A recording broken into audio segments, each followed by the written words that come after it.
কি করছো মা এখন? সকালে গোপালের বাইলো বাটার মিষ্টি হয়ে গেছে দেওয়া।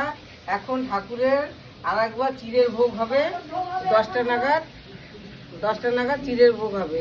এখন আমি ফল বানাচ্ছি। আমাদের আজকে পঞ্চম দোল। আর ওইদিকে কি হচ্ছে? ওইদিকে রান্না হচ্ছে, ভগবানের রান্না হচ্ছে।